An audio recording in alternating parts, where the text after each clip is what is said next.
terlebih dahulu. Sebelum berdoa, supaya kita semangat semuanya, berdiri. Silakan untuk berdiri. Kita nyanyi bersama.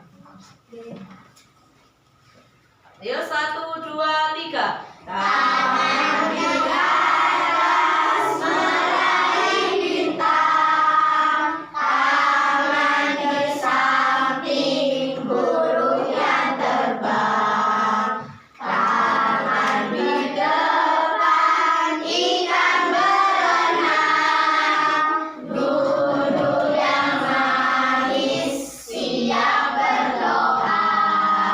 Baik, kepada ketua kelasnya silakan memimpin doa.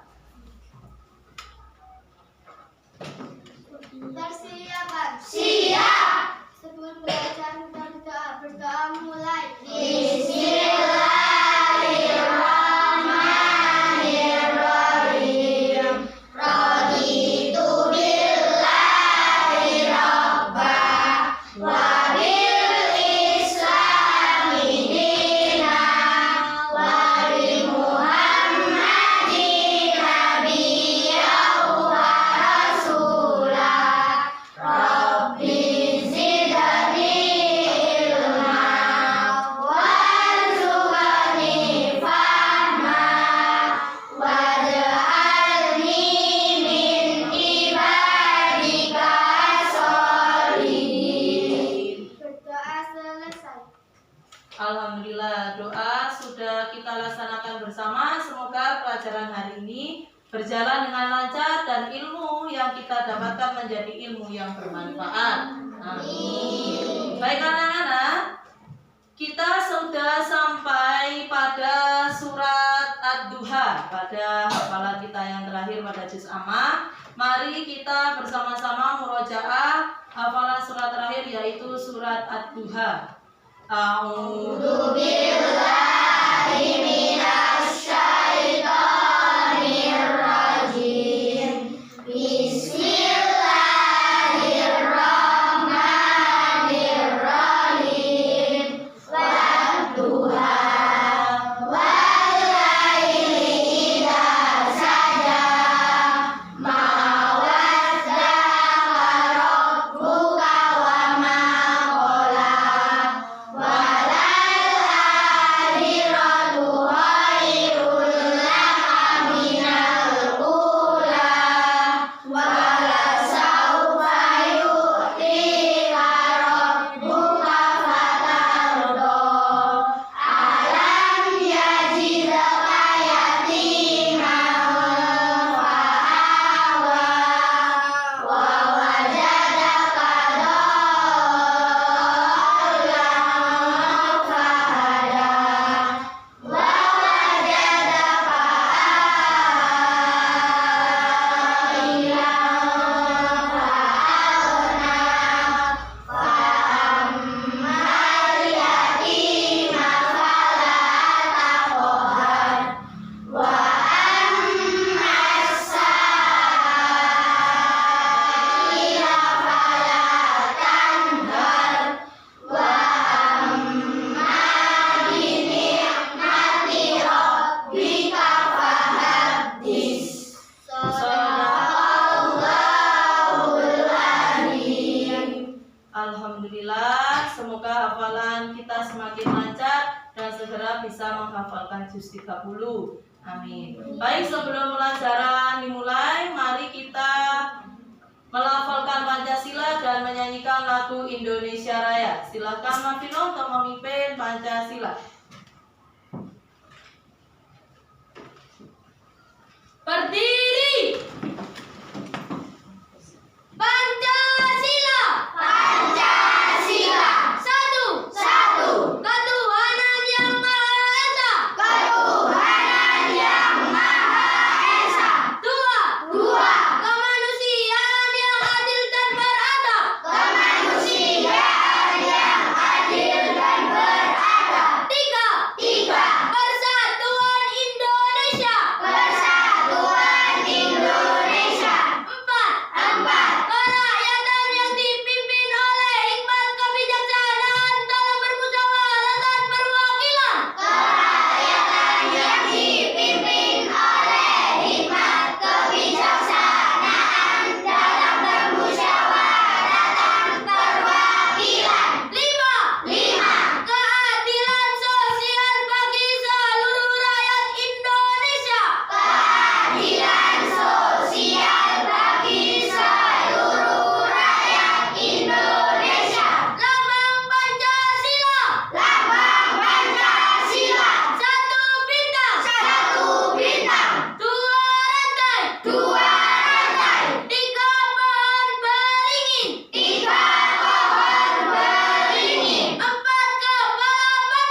Empat kepala banteng. Lima padi dan kapas. Lima padi dan kapas.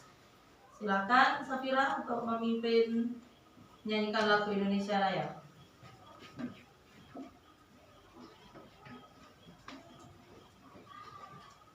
Hiduplah Indonesia Raya. Indonesia tanah airku, tanah tumpah darahku. Di sanalah aku berdiri, jadi pandu ibuku. Indonesia kebangsaanku, bangsa dan tanah airku. Marilah kita berseru, Indonesia bersatu. Hiduplah tanahku, hiduplah negeriku, bangsaku, rakyatku semuanya. Bangunlah jiwanya, bangunlah badannya, untuk Indonesia Raya. Indonesia Raya, merdeka, merdeka, tanahku, negeriku yang ku cinta. Indonesia Raya, merdeka, merdeka, hiduplah Indonesia Raya. Indonesia Raya, merdeka, merdeka, tanahku, negeriku yang ku cinta. Indonesia Raya, merdeka, merdeka, hiduplah Indonesia Raya. Baik anak-anak, sebelumnya saya absen dulu untuk kehadiran hari ini.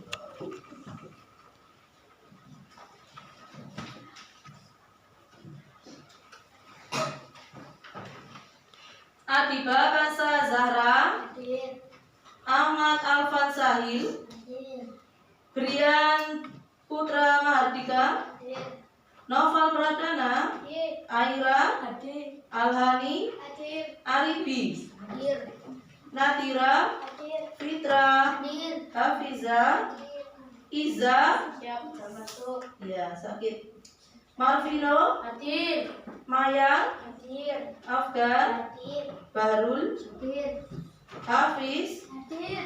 Afif, Hadir. Alfan Ridho, Hadir.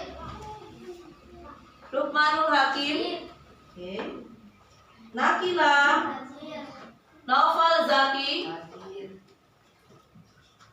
Putri Aprilia, Hadir. Revano, Hadir. Safira, Hadir. Vino Angga, Hadir. Yazid, Hadir. Zahira, Hadir. Zila. Hadir. Alhamdulillah, berarti yang tidak hadir hari ini satu Iza karena kemarin sakit ya, berarti kemungkinan hari ini belum sembuh.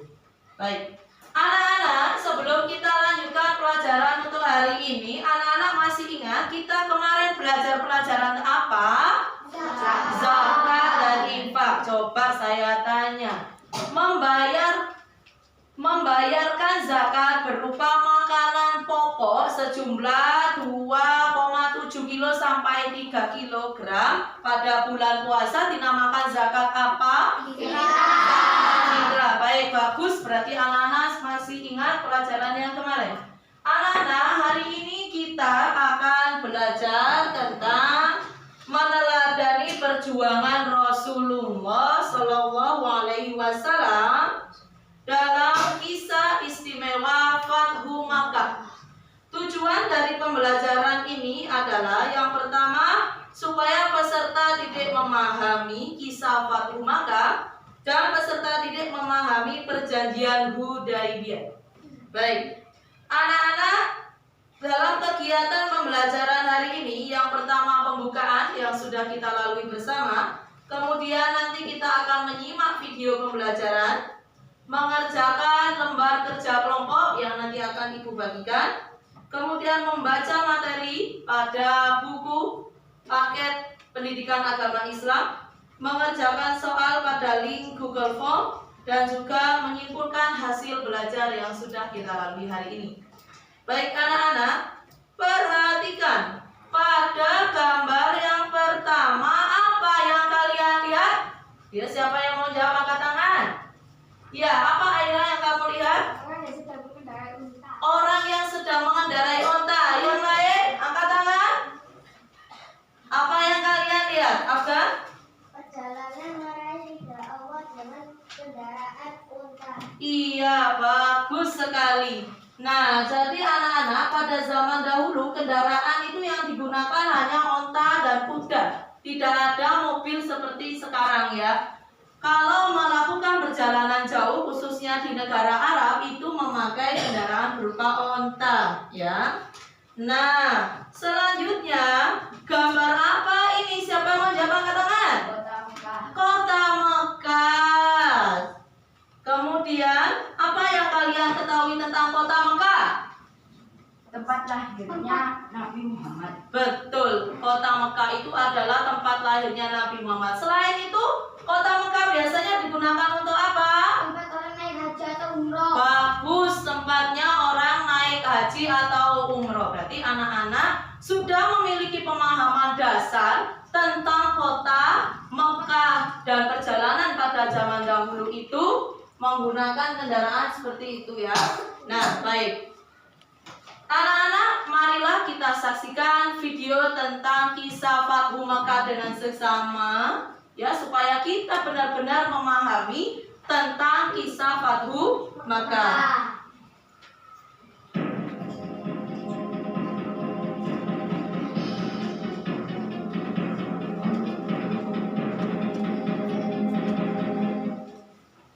Fathu Makkah, pembebasan kota Mekah.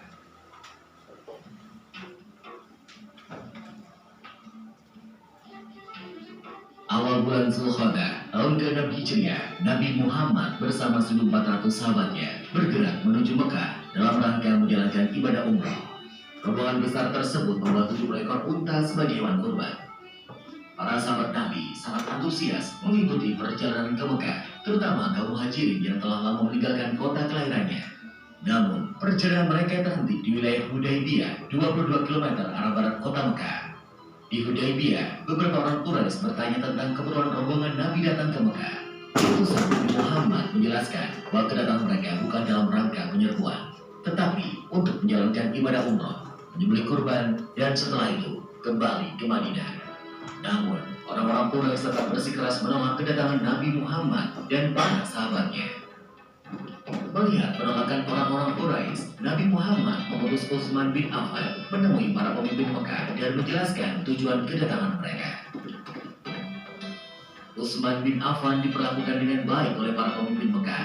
Bahkan, para pemimpin Mekah mengizinkan Utsman untuk melakukan tawaf di Ka'bah. Tapi tanpa Nabi Muhammad dan para sahabatnya, Utsman menolak tawaran tersebut. Para pemimpin Mekah tetap menolak kedatangan Nabi Muhammad dan para sahabatnya. Oleh karena itu, dilakukan perundingan antara kaum muslim dan Quraisy Mekah. Nabi Muhammad memimpin langsung delegasi kaum muslim, sedangkan delegasi kaum Quraisy dipimpin oleh diplomat senior mereka, Suhail bin Amr. Perundingan yang berjalan alat tersebut akhirnya menghasilkan beberapa kesepakatan yang isinya: pertama, gencatan senjata antara kaum muslim dan Quraisy Mekah selama 10 tahun. Tidak akan ada tindakan buruk maupun permusuhan dari kedua belah pihak. Kedua, jika ada yang datang kepada Muhammad tanpa izin keluarganya, maka dia harus dikembalikan. Dan jika ada muslim yang datang kepada kaum Quraisy, maka dia tidak akan dikembalikan. Ketiga, dibebaskan kepada seluruh klan yang ada di Arab untuk menjalin kerjasama kepada kaum muslim maupun kaum Quraisy. Keempat, pada tahun tersebut, rombongan kaum muslim belum diperbolehkan memasuki Mekah. Pada tahun berikutnya, kaum muslim baru diizinkan masuk Mekah selama 3 hari. dan hanya boleh bersenjatakan pedang tanpa dielus. Kelima, perjanjian antara kaum muslim dan Quraisy Mekah didasari ketulusan dan kesediaan untuk melaksanakannya tanpa penipuan dan penyelewengan.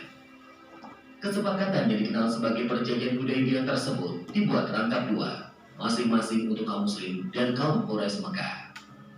Isi perjanjian yang dianggap merugikan pihak muslim itu membuat para sahabat keberatan. Namun, Nabi Muhammad berhasil meyakinkan para sahabatnya bahwa perjanjian tersebut sebenarnya sangat menguntungkan kaum muslimin. Setelah sekitar 20 hari berada di Hudaybiyah, Nabi Muhammad dan para sahabatnya kembali ke Madinah. Dalam perkembangannya, seperti yang tercantum dalam isi perjanjian, dua suku yang saling berperang, yaitu suku Khuza'ah dan suku Bakar, menjatuhkan pilihan mereka. Suku Khuza'ah bergabung ke kaum muslim, sedangkan suku Bakar bergabung ke Quraisy. Mengikuti isi perjanjian Hudaybiyah, suku Khuza'ah dan suku Bakar juga melakukan gencatan senjata. Meskipun sepintas perjanjian Hudaybiyah merugikan kaum muslim, namun secara diplomasi, Nabi Muhammad meraih kemenangan politik melalui perjanjian tersebut. Kaum muslim diakui eksistensinya dan Islam diakui sebagai agama resmi di Jazirah Arab. Selain itu, kaum Quraisy Mekah juga mengakui Madinah sebagai sebuah negara. Perjanjian Hudaybiyah ternyata tidak berjalan sebagaimana mestinya. Ketika pihak Quraisy melakukan pelanggaran, suku Bakar melakukan penyergapan terhadap suku Khuza'ah di sebuah oasis. Penyergapan tersebut dibantu oleh Quraisy Mekah. Pelanggaran perjanjian Hudaybiyah membuat Nabi Muhammad dan para sahabatnya mengambil keputusan penting menyerbu Mekah. Sedangkan di Mekah, para pemimpin Quraisy yang menyadari pihaknya telah melakukan pelanggaran mengirim Abu Sufyan ke Madinah untuk melakukan diplomasi. Di Madinah, Abu Sufyan menemui Nabi Muhammad dan memberikan penjelasan panjang lebar. Namun, Nabi Muhammad tidak menghiraukan Abu Sufyan. Selain bertemu Nabi Muhammad, Abu Sufyan sempat menemui Abu Bakar, Umar bin Khattab, dan Ali bin Abi Thalib. Namun, tetap saja Abu Sufyan gagal menemukan jalan keluar. Di dalam putus asa, Abu Sufyan kembali ke Mekah. Setelah bertahun-tahun, jumlah pengikut Nabi Muhammad semakin besar. Kali ini, 10.000 pasukan muslim dengan persenjataan lengkap telah bersiap menuju Mekah. Para panjang 10.000 pasukan muslim memulai perjalanannya ke Mekah. Kali ini, pasukan muslim akan melaksanakan misi yang sangat menentukan, yaitu Fathu Mekah atau pembebasan kota Mekah dari tangan kaum Quraisy. Para pemimpin Mekah sama sekali tidak menduga kekuatan pasukan Nabi Muhammad. Nabi Muhammad membagi 3 pasukannya melewati jalan yang berbeda, sehingga musuh tidak bisa memperkirakan dengan tepat jumlah pasukan muslim. Ketika pasukan muslim memasuki Mekah, kaum Quraisy hanya bisa pasrah karena tidak mungkin melawan kekuatan sebesar itu. Abu Sufyan dan para pemimpin Mekah lainnya menyerah kepada Nabi Muhammad. Setelah menguasai Mekah tanpa pertumpahan darah, Nabi Muhammad mengambil keputusan yang tidak terduga dan tidak sesuai dengan tradisi bangsa Arab. Nabi Muhammad memerintahkan para pemimpin pasukannya mengucapkan Al-Yawm, Yawm Al-Marhamah, yang artinya adalah hari ini hari kasih sayang. Nabi Muhammad mengampuni semua penduduk Mekah dan melarang pasukannya melakukan pertumpahan darah. Hari itu, 17 Ramadan tahun ke-8 Hijriah, Mekah berhasil dibebaskan dari kekuasaan kaum Quraisy Mekah. Saat itu juga, berhala-berhala yang berada di sekitar Ka'bah dihancurkan. Pembebasan kota Mekah menjadi tonggak sejarah, tidak hanya di Jazirah Arab, tetapi juga di seluruh dunia. Nabi Muhammad tampil sebagai pemimpin yang memberikan contoh bagaimana sebuah menaklukkan pusat kekuasaan musuh tanpa pertumpahan darah, sekaligus tanpa pembalasan dendam. Dalam tradisi Arab, pihak yang kalah akan menunggu giliran untuk dieksekusi. Namun, Nabi Muhammad menghapus tradisi tersebut. Pihak yang kalah telah diampuni.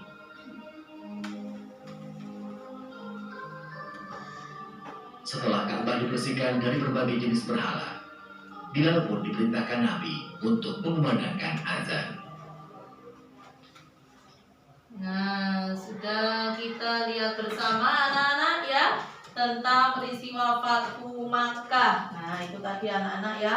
Contoh yang diberikan oleh Nabi kita Nabi Muhammad SAW menaklukkan kota musuh ya tanpa adanya pertumpahan darah. Oke, untuk membangkitkan semangat kita, mari kita bersama-sama tepuk anak soleh. Tepuk anak soleh. Aku anak soleh, rajin sholat, rajin ngaji. Orang tua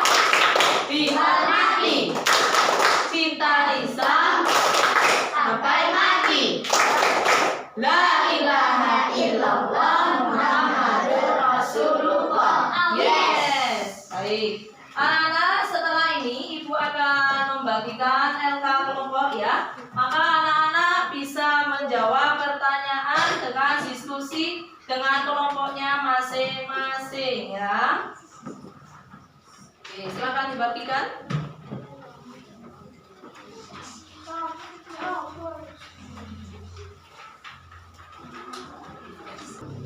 Anak-anak, sudah kalian tuliskan hasil diskusi dengan kelompoknya masing-masing? Sudah. Oke, sekarang kita akan bergantian ya. Mulai dari kelompok 1, silakan dijawab. Mengapa kaum Quraisy berbondong-bondong masuk agama Allah? Karena kaum Quraisy melihat agama Islam dan mampu menaklukkan kota Mekah tanpa peperangan. Iya, bagus sekali jawaban dari kelompok 1. Beri tepuk tangan anak-anak. Salah satu sebabnya banyaknya orang non-Islam masuk Islam karena melihat orang Islam memenangkan kota Mekah tanpa adanya peperangan. Dari kelompok 2, silakan dibaca hasil diskusinya. Karena tokoh Quraisy yang memusuhi Nabi Muhammad, yaitu Abu Sufyan masuk agama Islam. Iya, Abu Sufyan yang memusuhi Nabi Muhammad, bahkan dia ini tokohnya orang Mekah ya, yang sangat disegani masuk agama Islam, menyebabkan orang-orang yang lain pun ikut masuk agama Islam. Dari kelompok 3, silakan dibaca hasil diskusinya. Hati kaum kafir Quraisy terbuka setelah mendengar suara takbir dan tahmid dikumandangkan sampai Ka'bah. Iya, tadi kita melihat anak-anak bahwasanya Bilal itu mengumandangkan azan. Dengan dikumandangkannya azan tadi membuat hati orang-orang kafir itu tersentuh, terbuka hatinya, dan mereka dengan rela memeluk agama Islam. Dari kelompok 4, silakan dibaca hasil diskusinya. Karena kaum Quraisy melihat patung-patung di sekeliling Ka'bah yang dianggap Tuhan dibersihkan. Iya, nah mereka semula menyembah apa anak-anak orang kafir itu?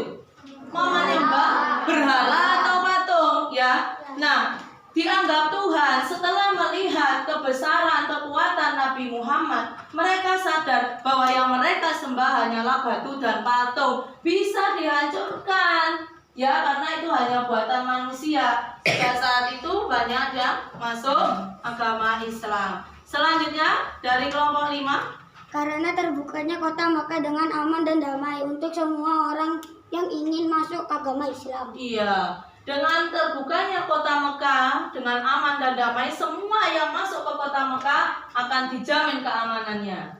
Nah, baik. Coba satu kelompok, saya tanya pada kelompok 3. Pada soal yang kedua, beriman pada Allah adalah anugerah. Namun di tengah masih banyak yang bersifat memusuhi tetangga dan tidak suka jika ada perbedaan pendapat. Bagaimana menurut kalian tentang permasalahan tersebut? Islam adalah agama yang rahmatan lil alamin atau pembawa kasih sayang bagi seluruh alam. Jika kita memusuhi tetangga berarti tidak mencerminkan hal tersebut. Iya, bagus. Kalau kita memusuhi tetangga, berarti kita tidak mencerminkan apa? Islam rahmatan lil alamin. Bagaimana kelompok 1 setuju nggak dengan pendapat kelompok 3? Setuju. Kelompok 2? Setuju. Oke, ada yang mau menambahkan jawabannya atau menguatkan dari pendapat kelompok 3? Coba dari kelompok 4 silakan dibaca. Karena Islam rahmatan lil alamin, maka kita harus menyayangi semua orang walaupun berbeda pendapat dengan kita. Iya, bagus sekali anak-anakku semuanya hebat. Beri tepuk tangan yang meriah. Oke, anak-anak, setelah kita mempelajari tadi ya, Ibu ingin melihat sikap kalian ya. Ibu akan melakukan penilaian sikap terhadap kalian. Ibu akan memberikan angket. Silakan anak-anak isi, silakan dicetak jawaban yang sesuai dengan kalian. Ya.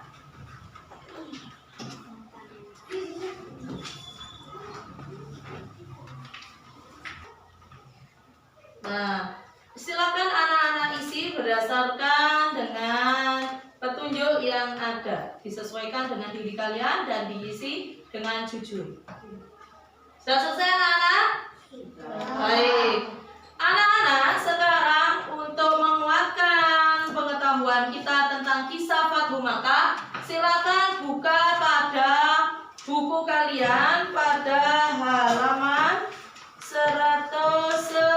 maju.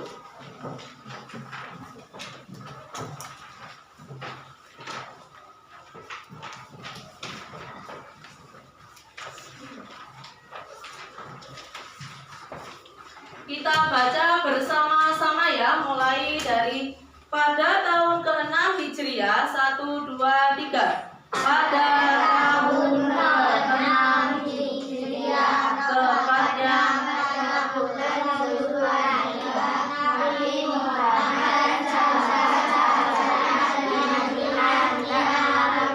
melakukan ibadah haji. Namun dalam perjalanan Nabi Muhammad dan para sahabatnya dihadang oleh kaum Quraisy, tepatnya di sebuah daerah yang bernama Hudaybiyah. Rasulullah dan rombongan dilarang datang ke Mekah. Kemudian Nabi Muhammad perjanjian Hudaybiyah merupakan perjanjian perdamaian antara kaum Quraisy Makkah dan penduduk Muslim Madinah. Adapun isi perjanjian Hudaybiyah adalah satu. Silakan dibaca kelompok 1. Pengikut Nabi Muhammad tidak boleh menjalankan ibadah umroh pada tahun ini, namun boleh mengerjakan tahun depan, dan waktunya tidak boleh lebih dari 3 hari. Kelompok 2, nomor 2. Menghentikan permusuhan dan tidak saling menyerang dalam waktu 10 tahun. Ya, 3, kelompok 3. Pengikut Nabi Muhammad yang kembali ke Mekah dipersilakan untuk bergabung dengan kaum Quraisy. 4. Menolak orang kaum Quraisy yang hendak menjadi pengikut Nabi Muhammad ke Madinah. 5. Memberikan kebebasan kepada suku-suku Arab untuk memilih bergabung dengan Rasulullah atau kaum Quraisy Mekah. Ya, anak-anak, kalian sudah membaca materi tentang kisah Fathul Mekah, ya kan? Nah, jadi anak-anak, dari situ kita pahami yang namanya Fathul Mekah itu adalah kemenangan atas kota Mekah. Nah, bagaimana kisahnya? Saya ulang sedikit ya, bahwasanya Nabi Muhammad yang berada di Madinah, karena Nabi Muhammad sudah hijrah di Madinah beserta rombongannya, ingin apa?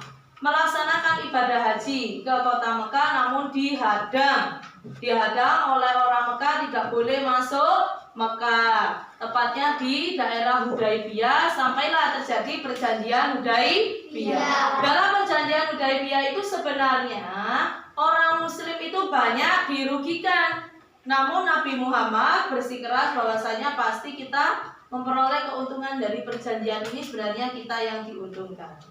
Namun apa yang terjadi? Orang kafir mengingkari perjanjian Hudaybiyah tersebut dengan adanya penyerangan terhadap suku Khuza'ah oleh Bani Bakr ya. Nah, pada akhirnya apa yang terjadi anak-anak? Nabi Muhammad karena sudah diingkari perjanjiannya tadi, beserta banyak pasukan, berapa ribu tadi? 10.000 pasukan itu datang ke kota Mekah dari berbagai penjuru, sehingga penduduk Mekah itu tidak bisa memastikan berapa banyak pasukan yang dibawa oleh Nabi Muhammad. Nah, melihat pasukannya banyak, akhirnya orang-orang kafir Quraisy itu menyerahkan diri tanpa adanya peperangan. Nah, itulah anak-anak yang dinampakkan oleh Nabi Muhammad SAW ya. Jadi bisa menaklukkan sebuah kota yang besar, kota yang kuat, kotanya musuh, tanpa adanya sebuah peperangan. Oke, anak-anak, dari penjelasannya tadi ya, dari pembacaan materi, tayangan video, adakah yang ingin ditanyakan? Oke, kalau tidak, Bu Guru yang akan bertanya. Coba. Peristiwa Fathu Makkah itu disebut dengan apa? Pembebasan. Betul, pembebasan kota Makkah. Ya, baik. Kemudian berapa pasukan yang dibawa Nabi Muhammad untuk memasuki Makkah? 10.000 pasukan. Betul, baik. Anak-anak sudah hebat semuanya ya. Nah, baik anak-anak, sekarang silakan anak-anak dikeluarkan HP-nya ya. Ibu akan membagikan soal melalui Google Form pada grup kelas kalian.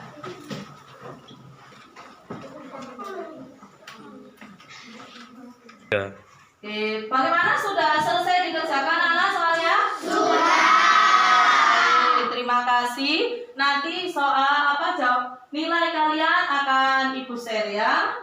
Nah, baik anak-anak, silahkan dikemas lagi HP-nya. Nah, ini ya, dari kisah Fathu Makkah yang sudah kita pelajari anak-anak. Fathu Makkah adalah pembebasan kota. Terus berarti anak-anak sudah paham. Orang-orang kafir masuk apa? Secara berbondong-bondong. Dan orang Islam memenangkan kota Mekah tanpa adanya peperangan. Bagus anak-anak. Nah, inilah yang dapat kita teladani anak-anak, bahwa sebagai orang Islam kita harus bersikap baik dan menunjukkan bahwa Islam adalah agama yang rahmatan lil alamin. Apa itu rahmatan lil alamin? Pembawa kasih sayang bagi seluruh alam. Baik anak-anak, terima kasih, pelajaran kita sudah selesai untuk hari ini. Dan minggu depan kita akan belajar tentang kisah Haji Wada. Nah, terima kasih Ibu sampaikan anak-anak. Mari kita mengucapkan hamdalah bersama-sama. Alhamdulillah.